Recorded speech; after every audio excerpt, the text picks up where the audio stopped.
الحمد للہ وکفا وسلام علی عباده الذین اصطفى اما بعد اعوذ باللہ من الشیطان الرجیم بسم اللہ الرحمن الرحیم یا ایہا الذین آمنوا لا ترفعوا اصواتکم فوق صوت النبی ولا تجہروا له بالقول كجهر بعضكم لبعض أن تحبط أعمالكم وأنتم لا تشعرون صدق اللہ العظیم۔ معزز سامعین، اللہ رب العزت نے قرآن پاک کی اس آیت کے اندر تاجدار مدینہ، امام الانبیاء، ساقی کوثر، شافی محشر، سیدنا محمد الرسول اللہ صلی اللہ علیہ وسلم کے آداب کو بیان فرمایا ہے کہ حضور صلی اللہ علیہ وسلم کے امتی کے ذمے کون کون سے آداب ضروری ہیں۔ پہلی بات تو یہ ہے کہ حضور صلی اللہ علیہ وسلم وہ عظیم المرتبت اور عظیم انسان ہے کہ جن کا ادب خود اللہ کی ذات نے کیا ہے۔ جناب آدم علیہ السلام سے لے کر جناب محمد الرسول اللہ صلی اللہ علیہ وسلم تک بعض انبیاء کو اگر اللہ نے قرآن پاک کے اندر مخاطب کیا ہے تو نام لے کر بلایا ہے۔ حضرت آدم علیہ السلام کا نام لے کر بلایا، حضرت نوح علیہ السلام کا نام لے کر بلایا، جناب موسیٰ علیہ السلام کا نام لے کر بلایا، حضرت داؤد علیہ السلام کا نام کا تذکرہ کیا، حضرت سلیمان علیہ السلام کے نام کا تذکرہ کیا، لیکن جناب محمد الرسول اللہ صلی اللہ علیہ وسلم کو جب اللہ کی ذات نے مخاطب کیا تو پھر نام کا تذکرہ نہیں کیا، بلکہ کہیں یا ایھا المدثر کہا، کہیں یا ایھا المزمل کہا، کہیں یا ایھا النبی کہا، کہیں یا ایھا الرسول بلغ کہا، کہیں یا ایھا النبی کہا۔ معزز سامعین، آقا نامدار صلی اللہ علیہ وسلم کا جب تذکرہ کیا تو حضور کو صفات کے ساتھ یاد کیا، جبکہ باقی انبیاء کا تذکرہ کیا تو نام کا تذکرہ کیا، صفات کا تذکرہ نہیں کیا۔ اس سے معلوم ہوتا ہے کہ جناب محمد الرسول اللہ صلی اللہ علیہ وسلم وہ عظیم المرتبت نبی ہیں جن کا ادب خود اللہ رب العزت نے بھی کیا ہے۔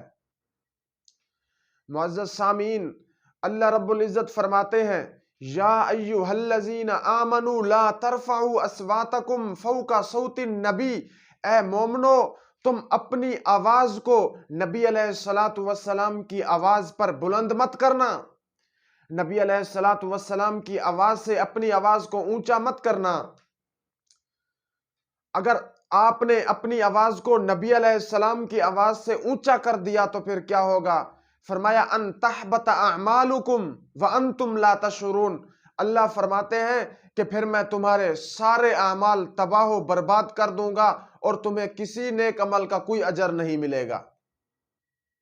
معزز سامعین، حضور علیہ السلام یہ ایسے عظیم نبی ہیں جن کی وجہ سے یہ کائنات بنائی گئی، اس کائنات کی یہ رونق، اس کائنات کی یہ محفل مجلس، یہ سورج، چاند، ستارے، زمین، آسمان، شجر، حجر، نباتات، حیوانات، یہ تمام چیزیں جو بھی ہیں، اس پوری کائنات کا محور حضور صلی اللہ علیہ وسلم ہے۔ اگر حضور نہ ہوتے تو یہ کائنات بھی نہ ہوتی۔ معزز سامعین، آقا نامدار صلی اللہ علیہ وسلم کے ساتھ جو شخص محبت کرتا ہے، حضور علیہ السلام سے محبت کا اظہار کرتا ہے، حضور علیہ السلام نے فرمایا المرء مع من احب، آدمی قیامت کے ساتھ اسی کے ساتھ ہوگا جس کے ساتھ اس کو محبت ہوگی۔ جب آدمی حضور علیہ الصلاۃ والسلام سے سچے دل کے ساتھ، ایمان کے ساتھ محبت کرے گا تو کل قیامت کے دن حضور صلی اللہ علیہ وسلم کا قرب نصیب ہوگا۔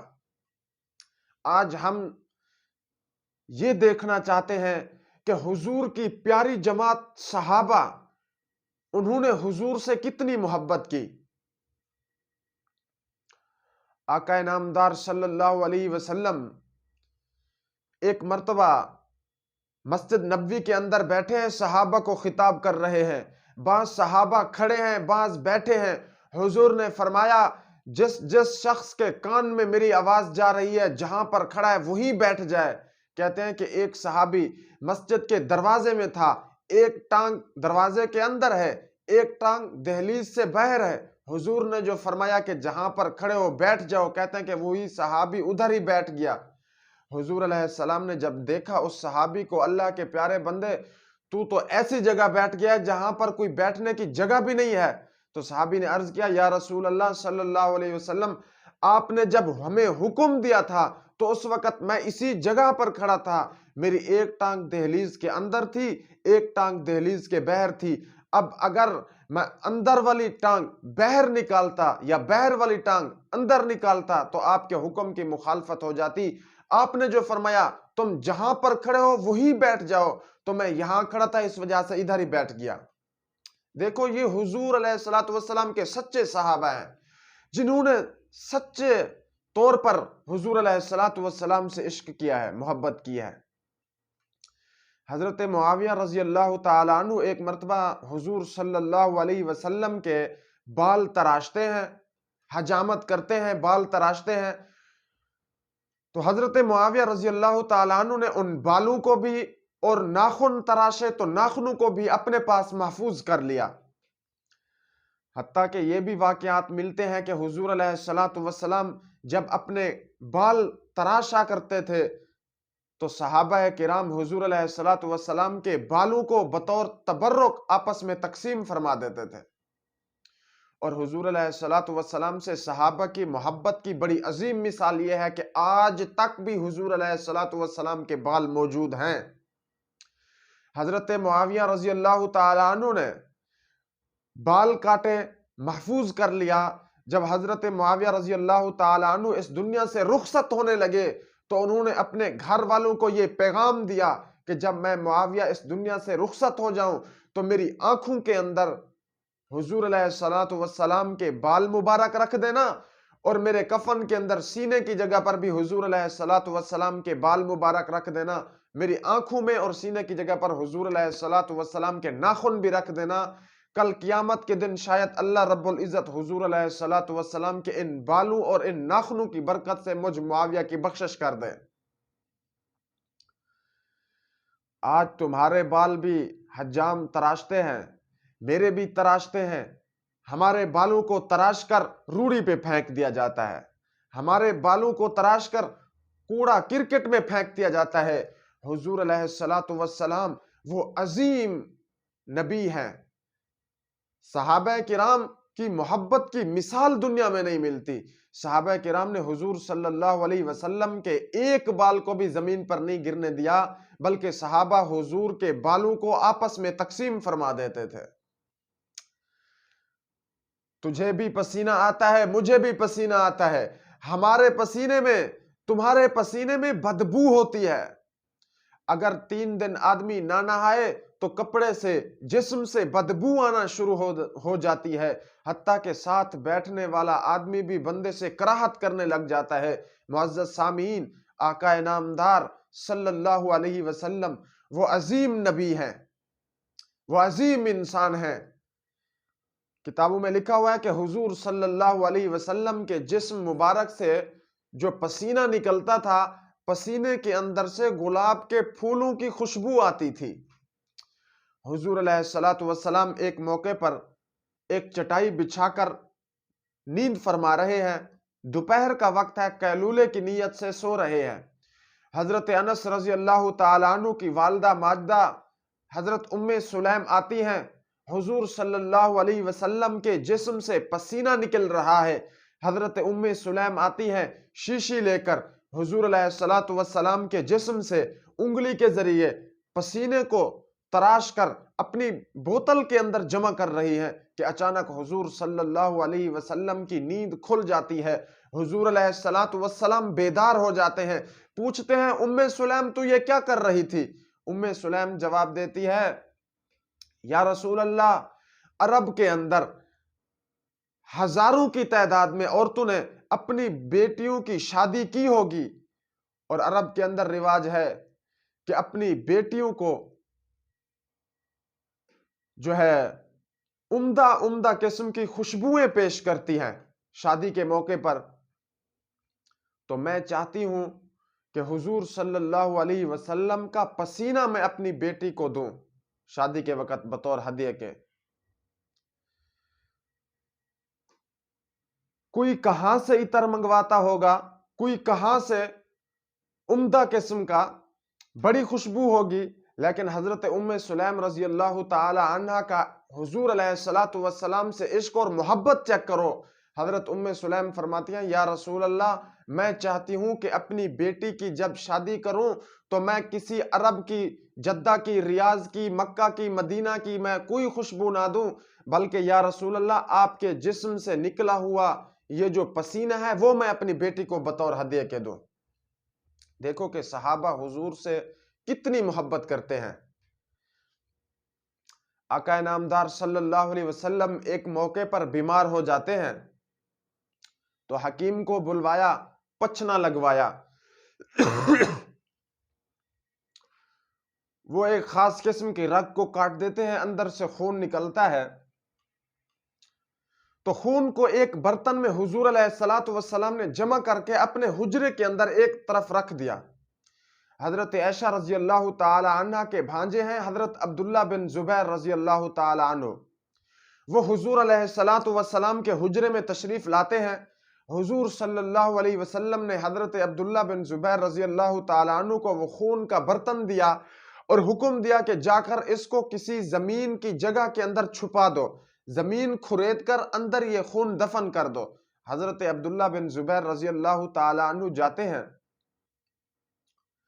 جانے کے بعد باہر نکلتے ہیں، باہر نکلنے کے بعد حضور علیہ الصلوۃ والسلام کے خون مبارک کو پی جاتے ہیں۔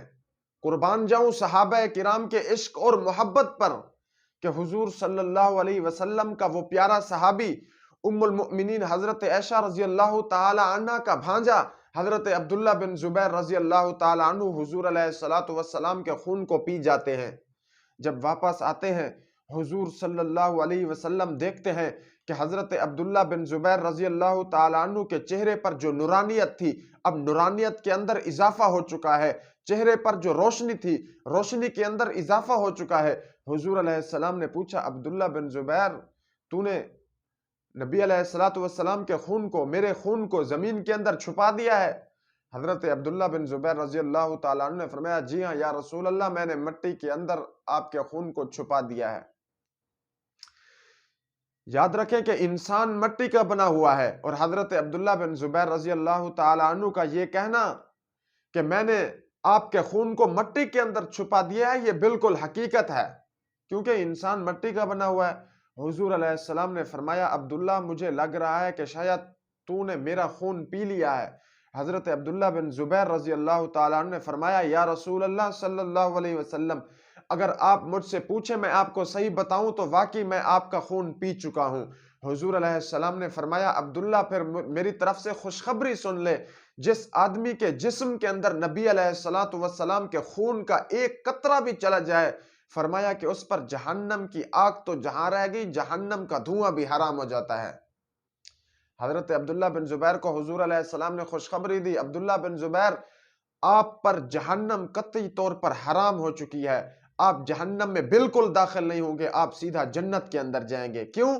اس لیے کہ آپ کے وجود کے اندر نبی کا خون پہنچ چکا ہے۔ اب دیکھو کہ صحابہ حضور صلی اللہ علیہ وسلم سے کتنا محبت کرتے ہیں، کتنا پیار کرتے ہیں، اس جیسی مثال دنیا میں نہیں ملتی۔ حضور علیہ الصلوۃ والسلام کی جب وفات ہو جاتی ہے، ایک صحابی کو پتہ چلتا ہے کہ حضور علیہ السلام اس دنیا سے رخصت کر گئے ہیں، صحابی اپنی آنکھوں پہ ہاتھ رکھتا ہے، ہاتھ رکھنے کے بعد اللہ تعالیٰ سے دعا کرتا ہے یا باری تعالیٰ اب میری اس بینائی کو ختم کر دے. کیوں؟ اس لیے کہ تیری آنکھیں تھی میرے پاس، ان آنکھوں سے میں حضور علیہ السلام کی زیارت کرتا تھا. آج حضور علیہ السلام اس دنیا سے رخصت ہو گئے ہیں، اس دنیا سے پردہ کر کے ہیں، تو اب مجھے ان آنکھوں کی بھی ضرورت نہیں ہے. اس لیے کہ ان آنکھوں سے حضور کی زیارت کرتا تھا، اب حضور دنیا میں نہیں رہے، مجھے آنکھوں کی بھی ضرورت نہیں ہے. دیکھو کہ حضور کے صحابہ حضور سے کتنی محبت کرتے ہیں. اور میں علماء دیوبند کا ایک دو واقعہ عرض کر کے بات ختم کرتا ہوں. صحابہ کرام نے حضور سے محبت کی اور حضور سے محبت کی ایک مثال قائم کر دی. علماء دیوبند بھی حضور کے عاشق ہیں اور ایسے عاشق ہیں کہ انہوں نے بھی ایک مثال قائم کر دی ہے. دارالعلوم دیوبند کے محتمم قاسم العلوم والخیرات حضرت مولانا قاسم ننوتوی رحمۃ اللہ علیہ کے بارے میں واقعہ لکھا ہوا ہے. فرماتے ہیں کہ ایک شاگرد نے ایک جوتا جس کا رنگ سبز تھا بطور ہدیے اور تبرک کے پیش کیا. تو حضرت نے وہ جوتا لے لیا اور جوتے کو رکھ دیا اور اس جوتے کو پہنا نہیں. کافی عرصے کے بعد جب شاگرد آتا ہے، شاگرد پوچھتا ہے اپنے استاذ محترم سے کہ میں نے آپ کو وہ جوتا ہدیے کے طور پر دیا تھا تو آپ نے وہ پہنا نہیں ہے. حضرت مولانا قاسم ننوتوی رحمۃ اللہ علیہ نے فرمایا کہ میرے نبی علیہ السلام کے گنبد کا رنگ بھی سبز ہو اور قاسم ننوتوی کے پاؤں کے اندر جوتے کا رنگ بھی سبز ہو، مجھ قاسم ننوتوی کو اس بات سے حیا آتی ہے. اس وجہ سے میں نے آپ کا جوتا لے تو لیا تھا لیکن اس کو پہنا نہیں ہے اور میں کبھی پہنوں گا بھی نہیں. کہ حضور علیہ السلام کے روزے کا رنگ سبز ہو اور قاسم ننوتوی کے پاؤں کے اندر جوتے کا رنگ سبز ہو، قاسم ننوتوی کا حیا یہ گوارا نہیں کرتا. اور یہ واقعہ بھی لکھا ہوا ہے کہ حضرت مولانا قاسم ننوتوی رحمۃ اللہ علیہ جب مدینہ منورہ جایا کرتے تھے تو کئی میل مدینہ منورہ سے پہلے اپنے پاؤں سے جوتے اتار لیتے تھے اور بغیر جوتے کے وہ پتھریلی زمین پر نکیلے پتھر ہیں جہاں پر پاؤں زخمی ہو جاتے تھے، پاؤں ورم کر جاتے تھے، یہ پیدل مدینہ منورہ کے اندر پہنچتے تھے. متعلقین جو ساتھی ہیں وہ پوچھتے تھے حضرت آپ مدینے سے اتنے میل پہلے اپنے پاؤں سے جوتے اتار چکے ہیں، وجہ کیا ہے؟ حضرت مولانا قاسم ننوتوی رحمۃ اللہ علیہ فرمایا کرتے تھے او میرے ساتھیوں، حضور علیہ السلام کا علاقہ شروع ہو چکا ہے. ہو سکتا ہے کہ حضور صلی اللہ علیہ وسلم اس جگہ تک ایسے سیر کرنے کے لیے یا کسی کام کی غرض سے آئے ہوں. تو میں قاسم ننوتوی اس بات کو دل میں سوچتا ہوں کہ اگر میرے پاؤں کے اوپر جوتا ہو اور اللہ نہ کرے کہ میرا پاؤں ایسی جگہ پر لگ جائے، ایسی زمین پر لگ جائے جہاں پر حضور صلی اللہ علیہ وسلم کا پاؤں لگا ہو، مجھ قاسم ننوتوی کو یہ بات گوارا نہیں ہوتی.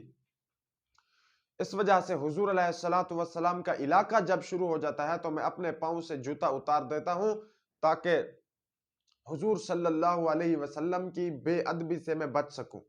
یہ ہیں علماء دیوبند جو حضور صلی اللہ علیہ وسلم کے سچے عاشق ہیں، حضور صلی اللہ علیہ وسلم کے سنتوں کے پابند ہیں. اللہ تبارک و تعالی ہم سب کو آقا نامدار حضرت محمد مصطفیٰ صلی اللہ علیہ وسلم سے کامل محبت عطا فرمائے اور کامل اتباع کرنے کی توفیق عطا فرمائے. حضور صلی اللہ علیہ وسلم کے ساتھ پکی سچی محبت عطا فرمائے اور کل قیامت کے دن اللہ تبارک و تعالی ہم سب مسلمانوں کو حضور صلی اللہ علیہ وسلم کی سفارش عطا فرمائے. وآخر دعوانا ان الحمد للہ رب العالمین.